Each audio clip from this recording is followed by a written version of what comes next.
Hi, everybody. Welcome. My name is Yanette Cortez. I'm the graduate program recruiter for the School of Film and Television here at LMU. Thank you for being here for our Meet the Professor session of our series. We have with us today Screenwriting Chair and Professor Karol Hoeffner. Karol, how are you? I am good. It's Friday afternoon. And this is my last Zoom meeting. Yeah. It's all good. It's all good. So shall I just jump in Yeah.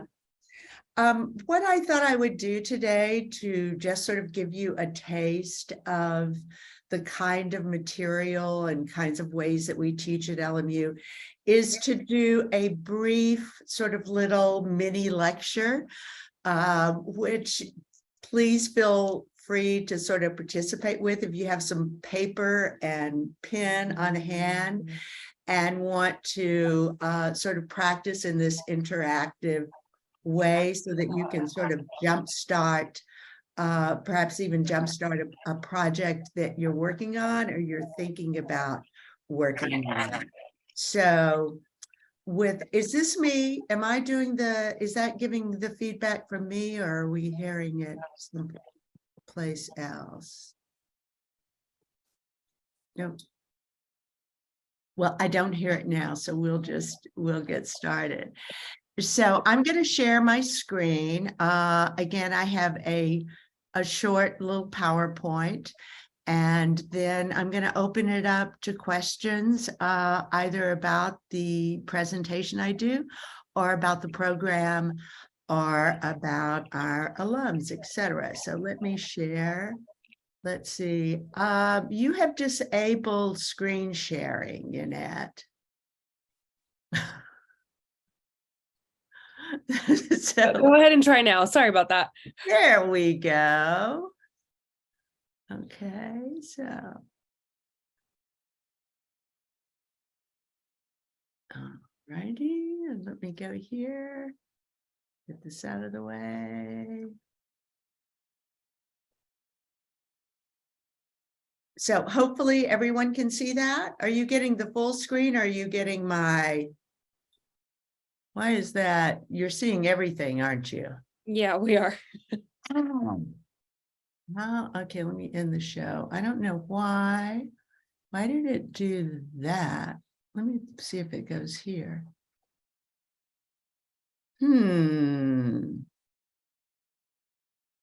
Maybe use slideshow. I'm not too sure. Oh, I bet that was it. We'll try that. It hasn't done that before to me. Ha, there we go. So again, welcome to this presentation. I began with the cover for my latest book, Knee Deep, which was published a year ago, and I'm currently shopping it, partnered with Josephson Entertainment as a limited series. So these are some of the adaptations, films, and miniseries that I have written. And myself, like all of our professors, have extensive film credits and television credits in the areas in which we teach. That's one of the things we really want to offer to you, as well as film and miniseries. I've also done 2 other books besides the latest one, Knee Deep. So oftentimes in our screenwriting classes, we will use the 3-act structure or the sequence approach, the 8-sequence approach, in order to teach how to find your story. And this is particular for a feature writing class, okay, for long form. I like to do something to start out my feature writing classes, which is actually, and you'll be glad to know, I'm not going to give you the whole thing. It's a 6-hour interactive presentation that takes place over 2 class periods. So I'm going to give you just the beginning of that process. So rather than structuring out and laying out the story in a linear fashion, because I'm a more visceral kind of writer, I sort of like to imagine my story as a quilt laying on the ground,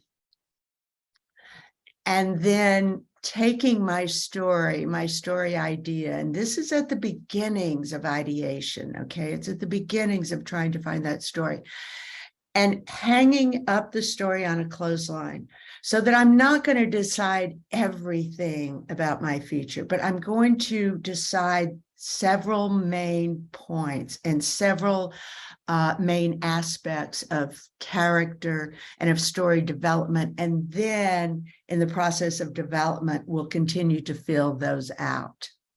So I call this inner movie madness, and it's jump-starting the story. I have stolen from other works, from Vicki King, from Stephen Prescott, from Blake Snyder, Linda Cowgill, and made it sort of my own. So the secret, I think every screenwriter knows, right? It's not writing that's the hard part. What's hard is sitting down to write. And I love this particular quote of, it is by sitting down to write every morning that we become a writer.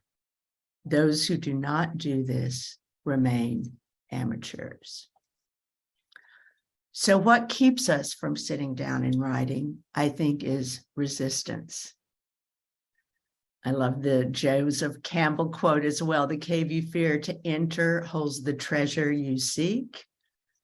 I'm here to tell you that fear is good. Like self-doubt, fear is an indicator. It tells us what we have to do. I've heard it said, and I believe it to be true, that the project that scares you the most is probably the one you should write. The more we fear starting that project, the more certain I think we can be that that's exactly what we should do. And that's why we feel so much resistance. My mother used to tell me all the time, fear builds bridges. You know, that part of what makes us work, part of what motivates us to work often is fear itself. So the amount of success you have is how much you worry that you're one mistake away, right, from losing everything. Self-doubt can be an ally. I think if you're asking yourself, are you really a writer? Are you really a filmmaker? Chances are you are. Because I have found in my experience that the counterfeit innovator is always extremely confident.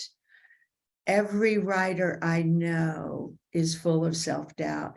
Every single project I was hired to do, when I would start, I would be so afraid, and I would talk to my husband and I would say, they made a mistake. They never should have hired me. I can't do this. He would say, you say this every time. I would say, no, this time is different. I should call them back right now and tell them to hire someone else. And he would say, no, you turn around, you walk through the yard, out the back, into your office, and you start writing, and I'll see you in 6 weeks.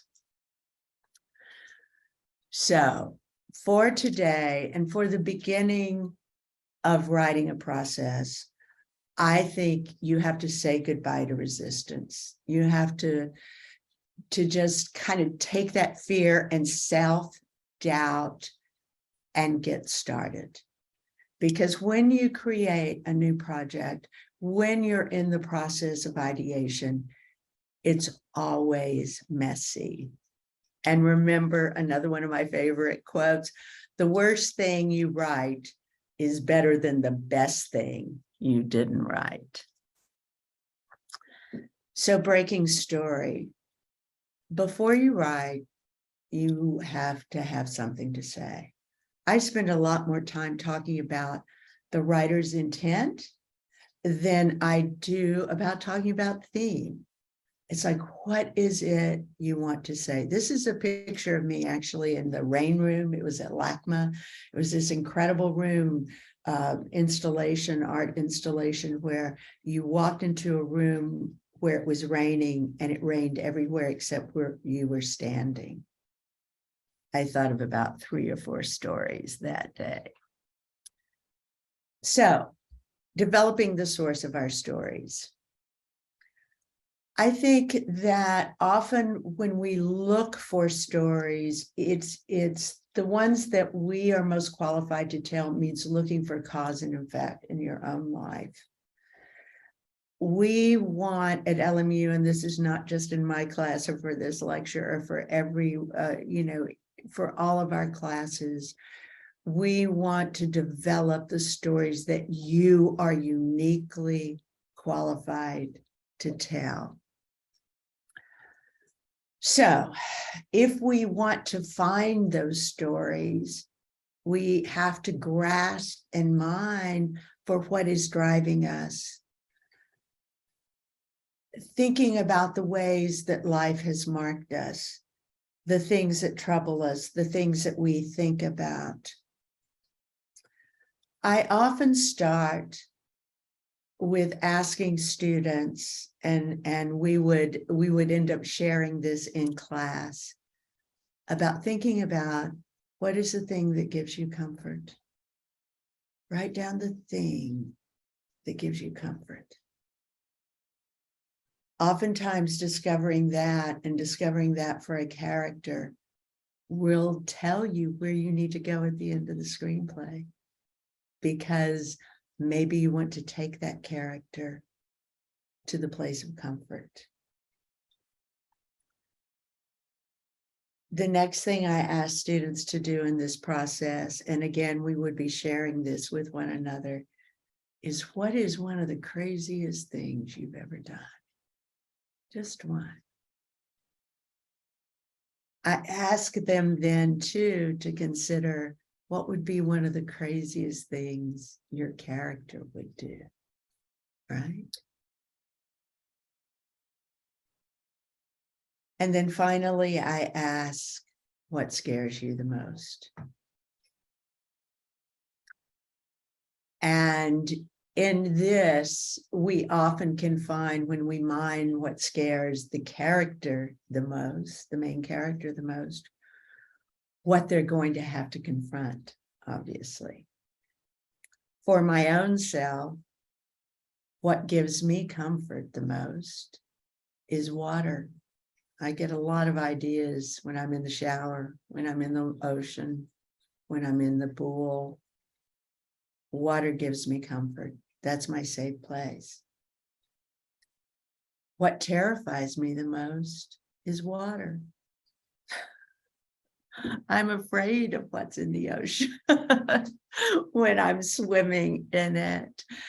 And I have been terrified before of my children drowning in the water and all of these things. And so it's an interesting sort of conundrum, if I were to be a character in my own piece, of having to deal with this conflict and how it would play out in a story. The key to story, it's very, very simple. Crisis, protagonist, the world, right? If you put your characters in crisis, if you push them, that you will learn more about them than you do in times of peace, right? This is when we are pushed as people, and when we push our characters to that point of crisis, that is when the revelation of who they really are. So at this point, we would get started in the first ideation stage, and always you got to do the work. All good story ideas are really simple. It's like somebody wants something and they go after it against great odds. I love to use the whole story on one card. This is my signpost of once I'm really clear about the whole story on one card, I can always go back to it when I get lost, and you will always get lost somewhere in the middle of Act 2. It's just a given thing. It's going to happen. And we spend a lot of time in the process at this point of ideation of everyone developing and sharing and nailing down the whole story on one card. Steven Spielberg famously said, if you can't tell your movie in 25 words or less, you don't have a movie. Stripping that sucker down, finding the core. So the whole story on one card is, what does your protagonist want, right? What do they want? What's their goal? What's driving them? But then, why do they want it? That gives you stakes. That gives you the importance that rises up. And what does your protagonist need? The why gives us a conscious motivation for wanting it. The need gives us the unconscious motivation. The need is often the hardest thing to find because it's something that's below the surface. It's not on the surface. When I taught screenwriting to fifth graders, we'd take grad students with me. We'd go over and do workshops with fifth graders. I would always do this whole story on one card, and I had a fifth grader who said, we just loved it. It's like, what does your protagonist want? And it's like, to rule the world. And what do they need? A very large army. It's like, well, yes, but that's not the need. The need is what's going on in the interior, right? So there's a really lovely little short by Richard Price, which was directed by Martin Scorsese, and it's in a package called New York Stories. And it follows an artist, Lionel Dobie, who he has a major gallery opening coming up, and he's unable to paint. And so he has nothing to show in this exhibition. And he needs the confused and messy lifestyle of his relationships in order to create his artwork. That's part of his process, okay? That's part of his pathology. And he gets that, the turmoil from his relationship with his assistant, who is also an artist. The want, why, need, and life lessons. Paulette wants to leave New York. She's had enough. She's had enough of this crazy artist and this tumultuous lifestyle. He wants her to stay in New York. This is his film. He's the protagonist. That's his want. Why does he want it? Because he has this show coming up and he hadn't finished a single painting. What is his need?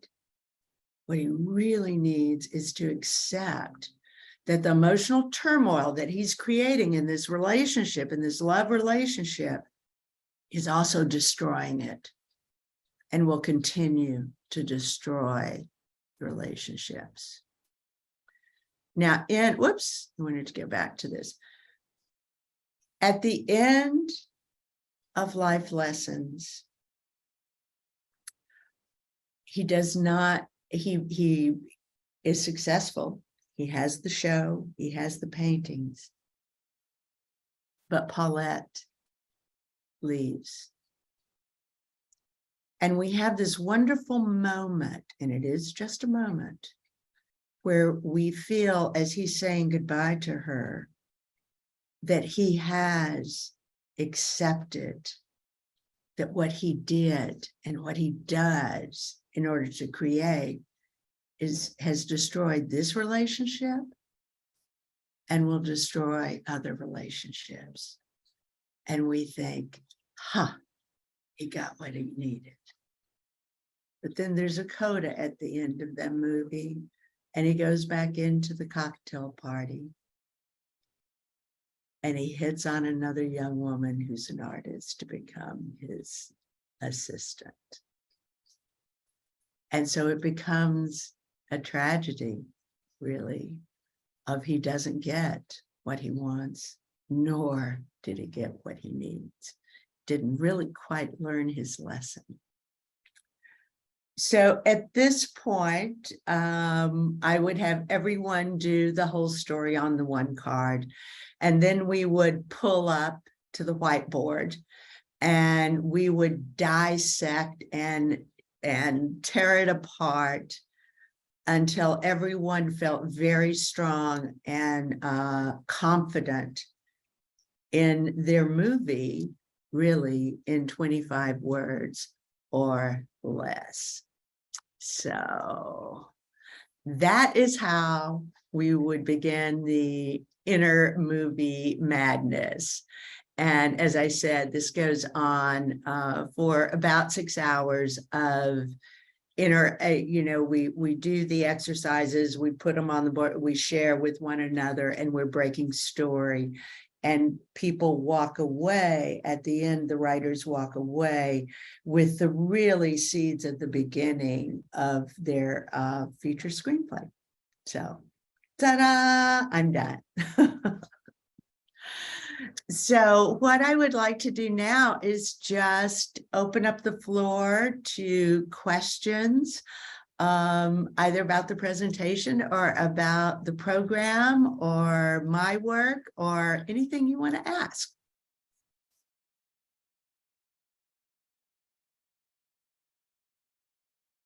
Anybody? Did we have one? Oh, in the chat? Oh, let me see. My chat isn't opening up. Hi, Heather. Hi there. That was a great presentation. Thank you. I had a couple questions. So do we go through an entire screenplay within a semester, or is it broken up into acts, or how do we process through creating a finished?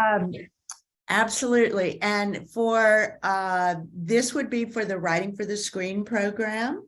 I'll tell how we do it in both programs. Okay.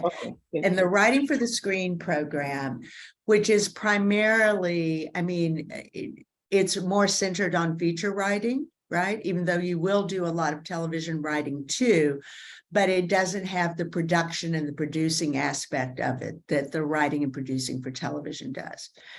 In Writing for the Screen, the very first semester you do an elements class that is about, you're gonna break this down so that you're really comfortable with scene construction and with thinking about how to structure a feature film. We do believe for both programs that learning the feature, if you learn the feature structure, that is the sort of bedrock for screenwriting of any type. In the second semester of your first year as a Writing for the Screen student, you would write your first feature based on one of the 3 ideas that you developed in the first semester, okay? And then you write your first feature, and it is generally, we break it down into writing a treatment or a step outline and getting into pages. Every other week you're on the table with pages. So you'd have about 30 pages every other week. Do a sequence 1 and 2, sequence 3 and 4, 5 and 6, 7 and 8. And then with a little time at the end to do one final polish. The next semester you rewrite. This is a program full of rewriting. I do not want our writers to get out with a lot of half-started projects. The goal is that you leave this program with a portfolio of finished work, reader ready for the industry, because that's what we intend to do, is launch you. that third year. The writing and producing for television folks take a feature boot camp, okay, their second semester. So they also will have one feature in their portfolio as well. And I wanted to add that besides the writing of it, the rewriting of it, at the very end, your last semester, there is a portfolio class where you polish your work. It's one more time on the table with 3 to 5 projects so that you get additional notes, you're doing additional polishes so that you really have something. One of the reasons I think feature writing right now in particular is so important is if you look at the content of limited series now, they are structured like movies. They're structured like long movies. I mean, even Frank Scott, who did The Queen's Gambit, wrote it in one big long thing and then decided where the episode, he didn't even know how many episodes he had. And so learning how to structure that form of storytelling, I think, is really important. So Heather, you said you had a couple of questions. Did that answer that one, the first one? Yeah, it actually did. Thank you. Okay. So anybody else? Yeah, I was wondering, what are kind of the qualities of your most successful students? Like, what do you really see in the people that really do well and really stand out? What do they kind of behave like? What are their kind of common qualities?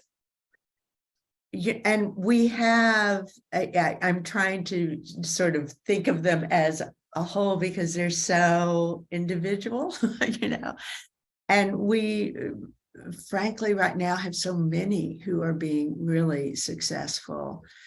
But I think the ones who are the most successful are the ones who continue to write, which is, it's, if you graduate and you have this wonderful portfolio and that's all you hang on to, and you're just, you know, continuing to try to get that agent or try to get that whatever, and you're not continually writing new work,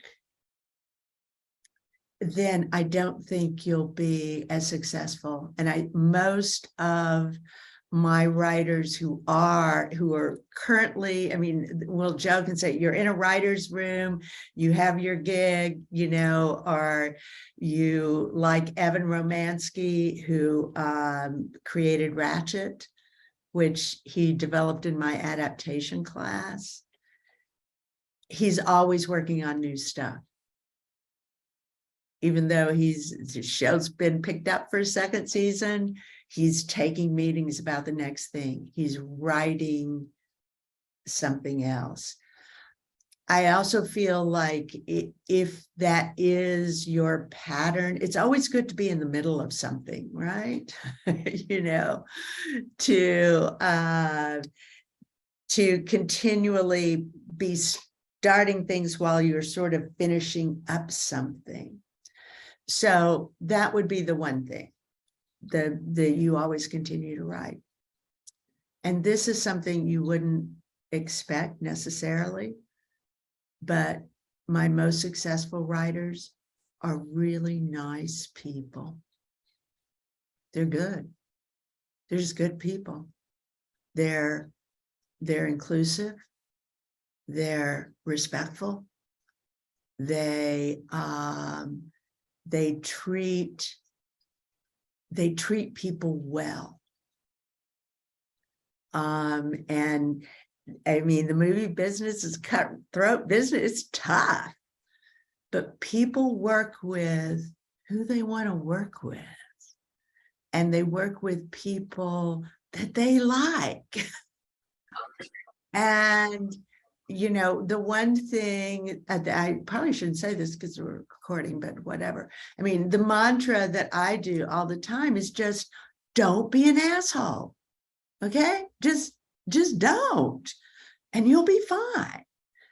because we don't want to work with those, or we'll work with them once and we don't want to work with them again.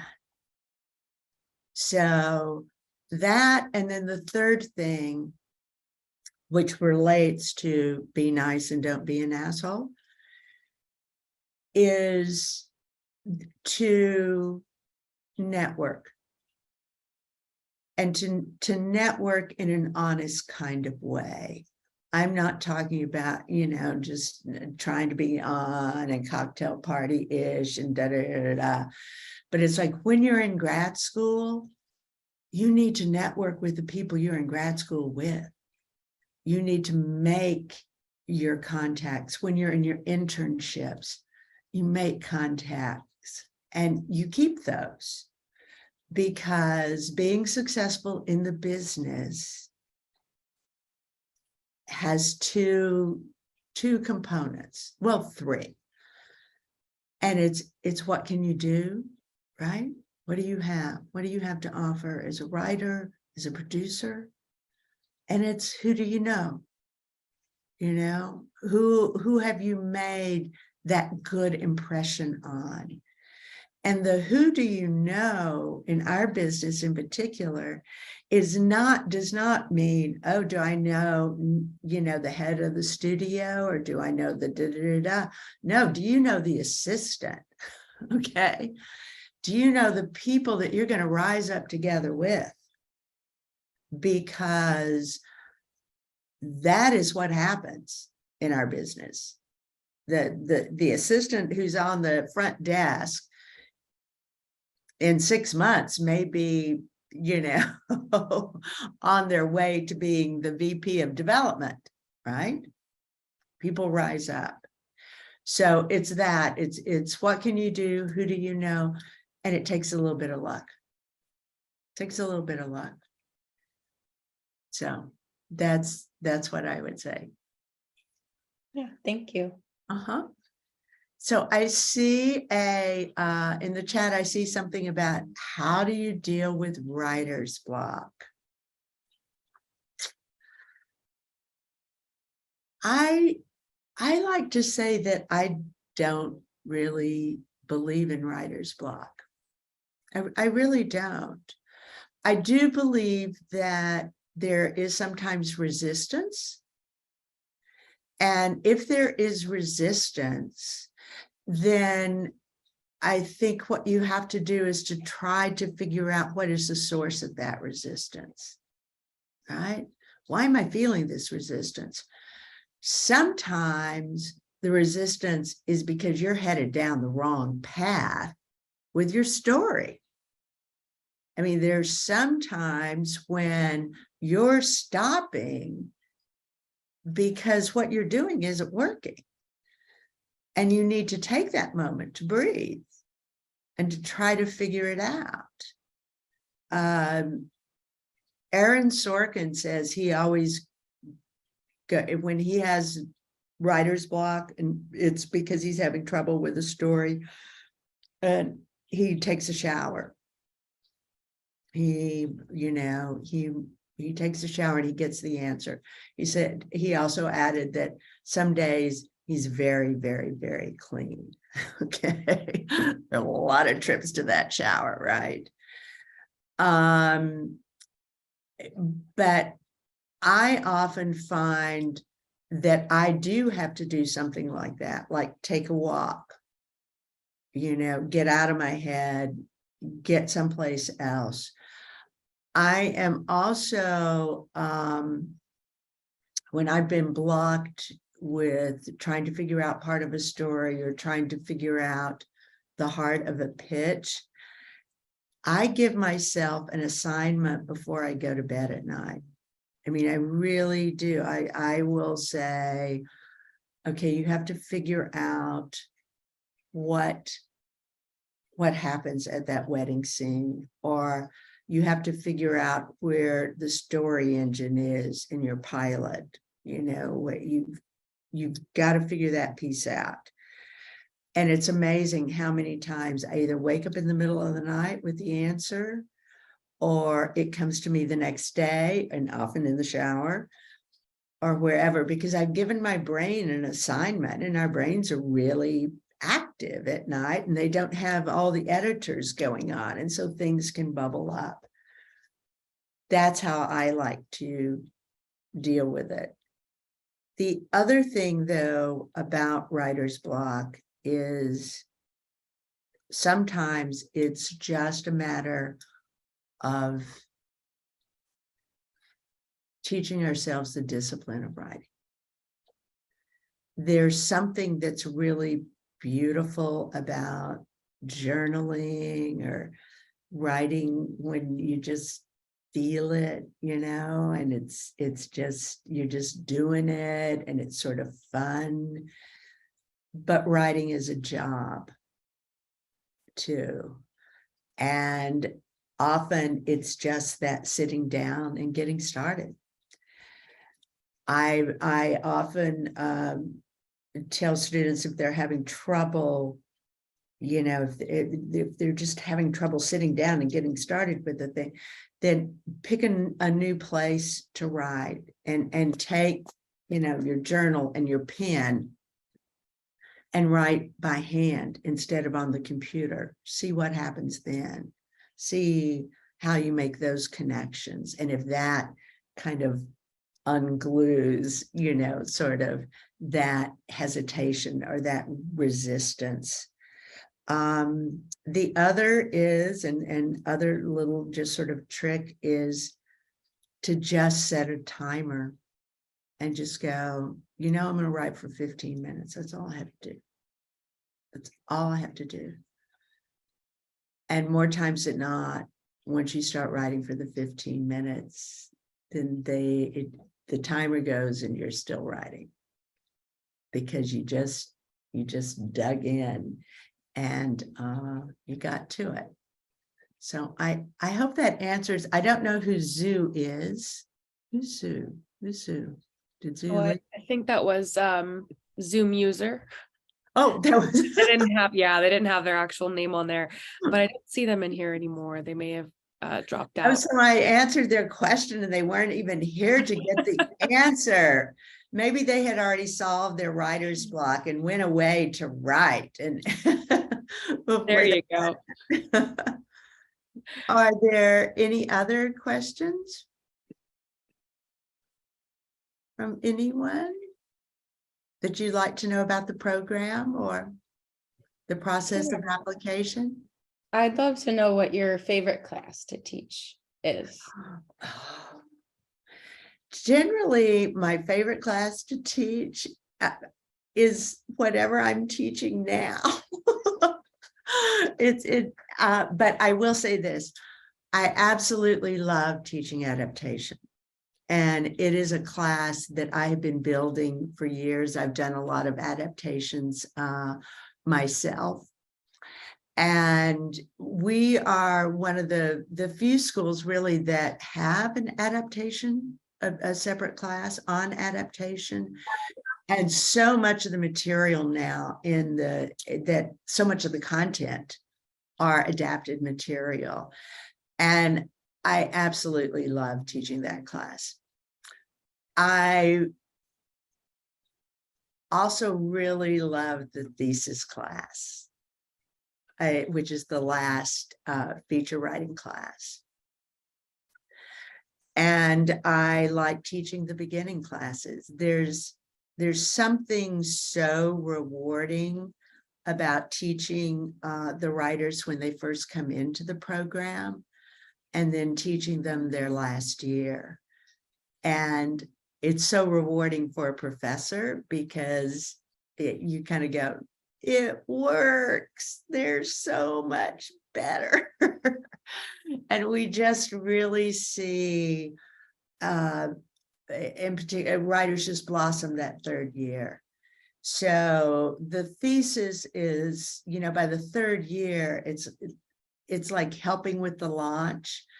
And so in doing the thesis class, I'm also not just working on the actual final project, but working on the pitch for the industry and working on the the biographies and that, the way you're going to launch yourself into the industry.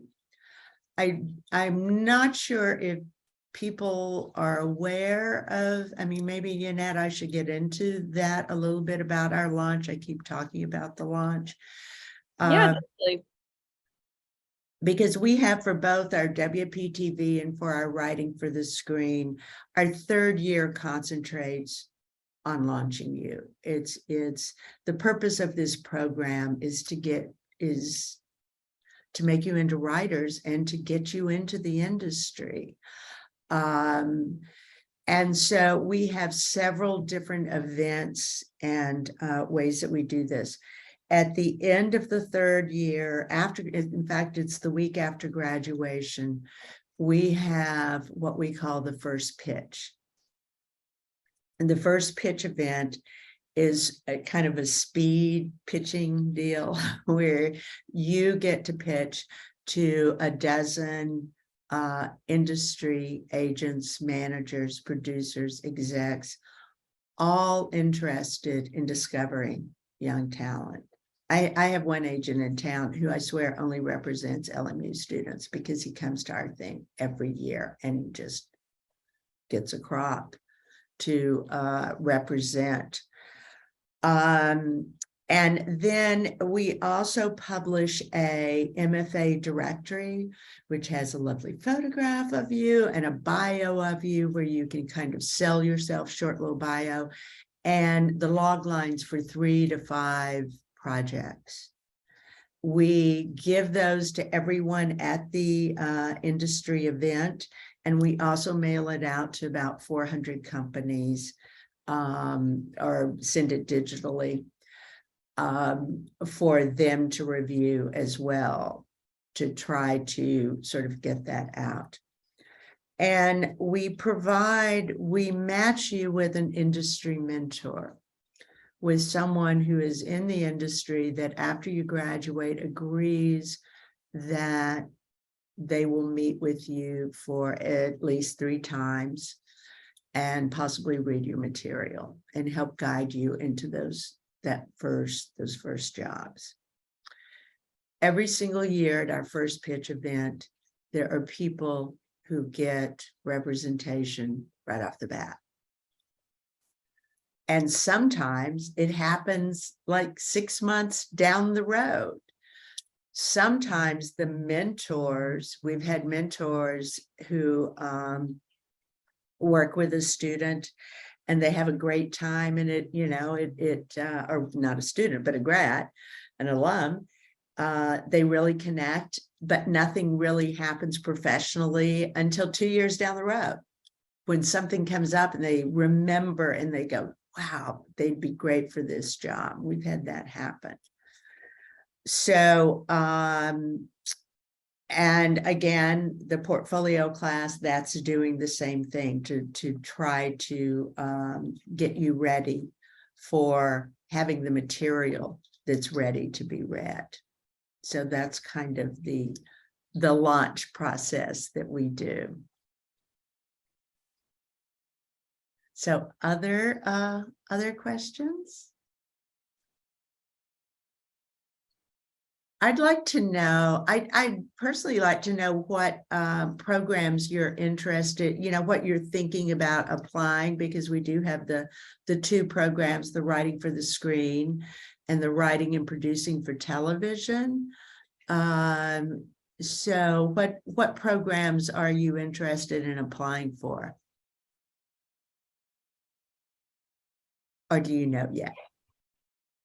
I wasn't sure at first, but because I'm kind of interested in both, somehow it seemed like the writing and producing for television, it seems to me that it kind of dips in both worlds. So that's kind of where I was leaning towards. I don't know if that's true. Yeah, It seems like you get an experience to kind of do a little bit in each area. Yeah, the big difference is, the Writing and Producing for Television program really is geared to developing you not only as a writer, but as a producer, which is why for your thesis project for the WPTV, you actually write and produce a short piece. Okay, so there is a more of a production element to it than there is in the writing for the screen.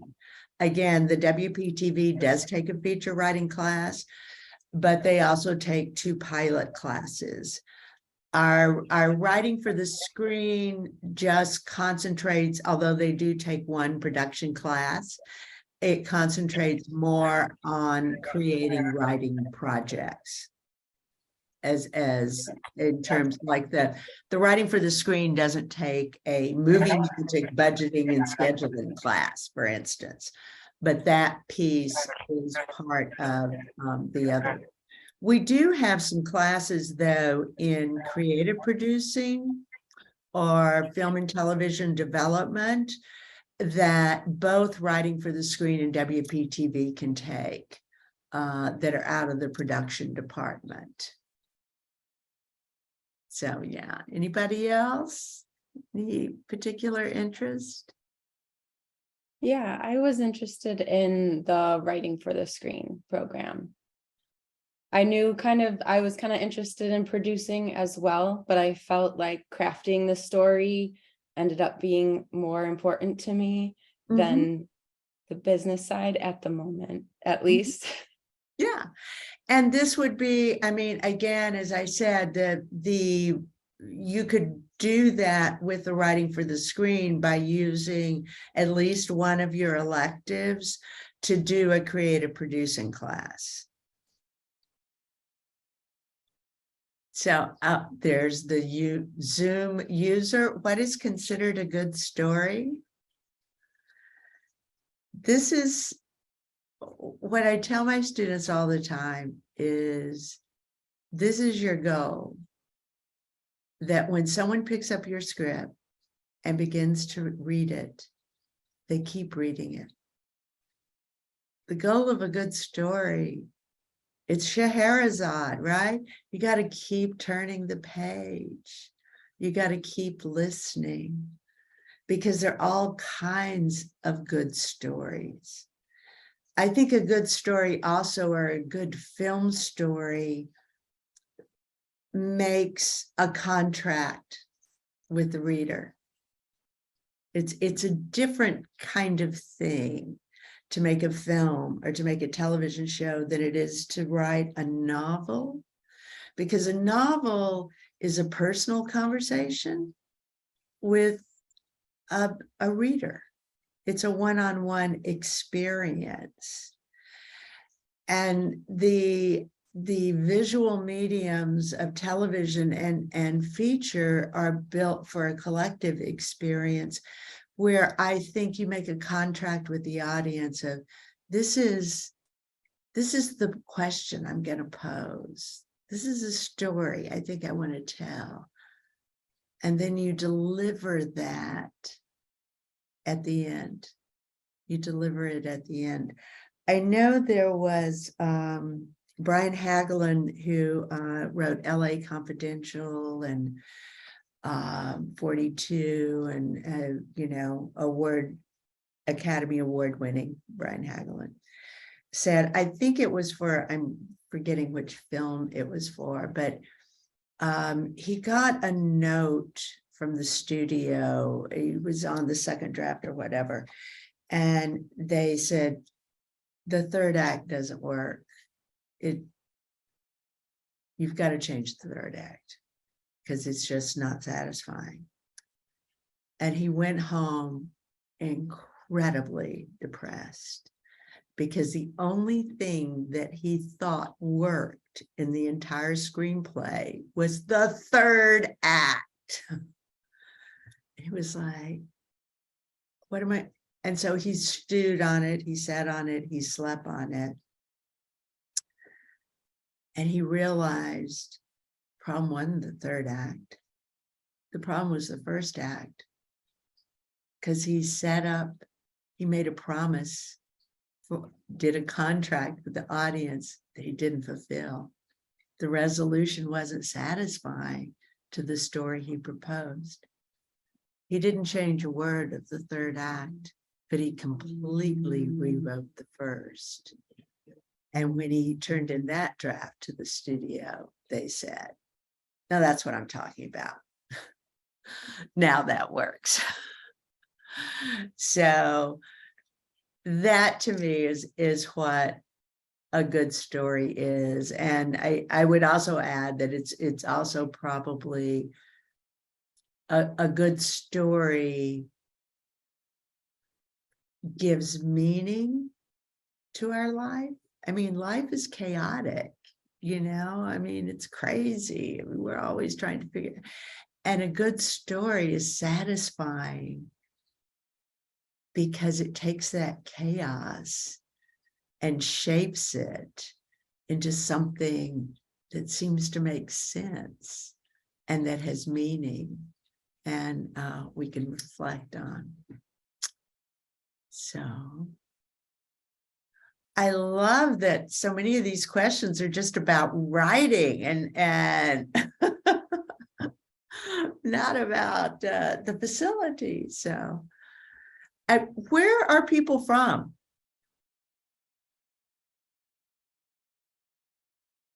Where are you Zooming from? Where are people living?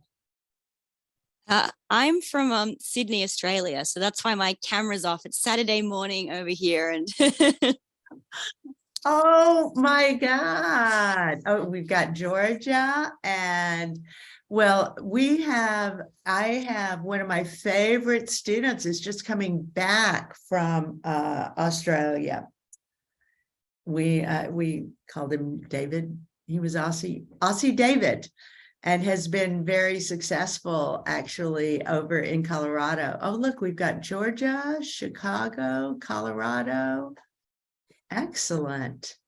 We've got I love another that. Heather in North Hollywood as well. Yay! Let's hear it for North Hollywood. I will say from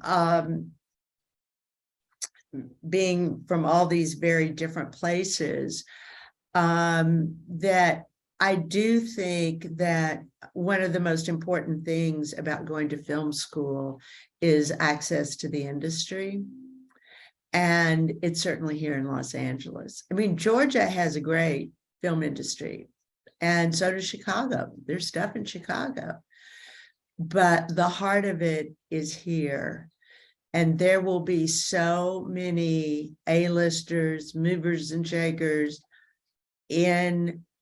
on panels, on campus, in your classrooms. All of our professors are working writers. So they bring in other working writers. They bring in heads of studios, the head of Netflix, to talk about what are we looking for? What are we, who are we hiring? What's going on with all of that? And in terms of the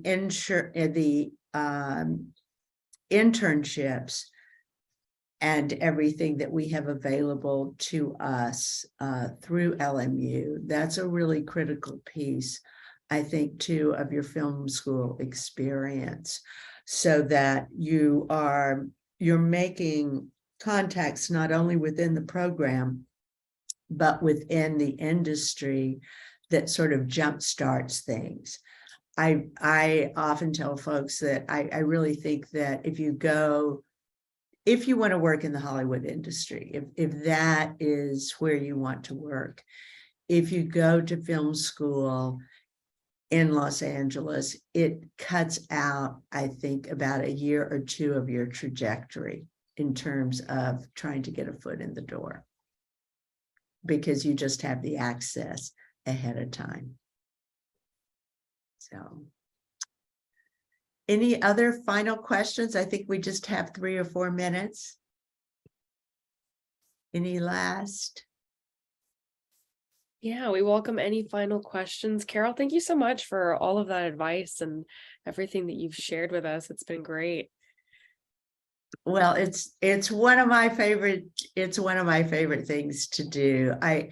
There is I think Gary Oldman said that every time you walk out of a movie, it should be like stepping out with a rocket up your ass or something. I mean, this just like you're ready to explode. And that's the way I like to leave most of my classes. and often do, because of the incredibly talented writers that we have in our midst and that we're training. And it's just such a joy. So thank you for sharing a little bit of your Friday afternoon with me. And of course, Yannette is absolutely available, as am I. If you have any other questions that come to you, or if you want to do a separate Zoom meeting or whatever, you can just get in touch with me as well, too. And if it's all right with you, Carol, I'll share your email address if that's okay. Absolutely. Great. I'll go ahead and I'll drop that in the chat right now. Yeah, well, again, Carol, thank you so much for being here. Thank you all for coming, like she said, on this Friday afternoon with us, or Sydney morning in Australia. But I will stick around for the last few minutes in case anyone has any questions about the application process. But yeah, that concludes our Meet the Professor series session for today. Thank you all for coming.